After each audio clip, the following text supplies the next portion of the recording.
Ketua Umum Palang Merah Indonesia, PMI, Jusuf Kalla atau JK, menghadiri peringatan Hari Donor Darah Sedunia, tingkat Provinsi DKI Jakarta, Minggu, 14 Juli 2024. Menurut JK, peringatan Hari Donor Darah tersebut merupakan peringatan sumbangsih jasa bagi para pendonor di dunia. JK menambahkan, darah merupakan simbol kehidupan karena memiliki nilai yang sangat berarti dalam tubuh manusia.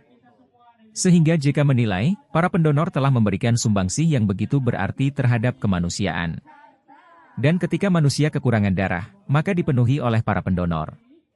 Pada kesempatan tersebut, JK juga mengapresiasi PMI DKI Jakarta. Pasalnya, keberadaan PMI DKI Jakarta itu juga memberi sumbangsih yang sangat berarti bagi PMI, karena selalu menjadi provinsi terbanyak dalam memenuhi stok darah. PMI Jakarta, kata JK, berhasil memberikan 1.000 kantong darah setiap harinya. Angka tersebut tertinggi di seluruh Indonesia dan disebar ke hampir 200 rumah sakit di Jakarta.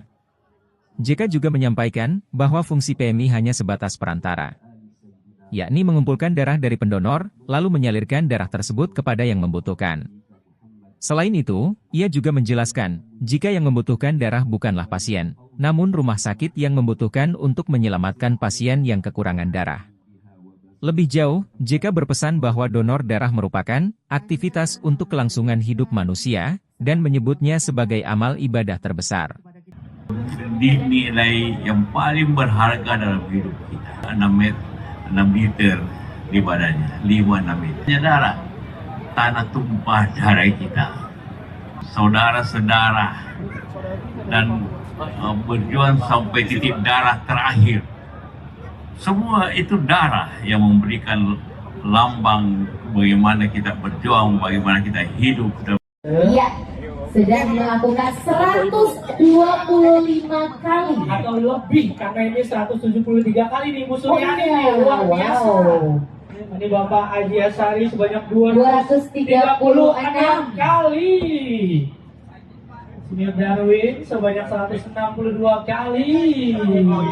Dan ada di sini yang termuda Mas Rahmat dari mana video. Nama Pak? 121-113. Siapa? Di acara hari ini Bapak Yusuf juga sedang berkeliling. Ya.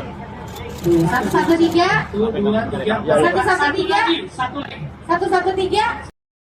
Download Tribun X sekarang, menghadirkan lokal menjadi Indonesia.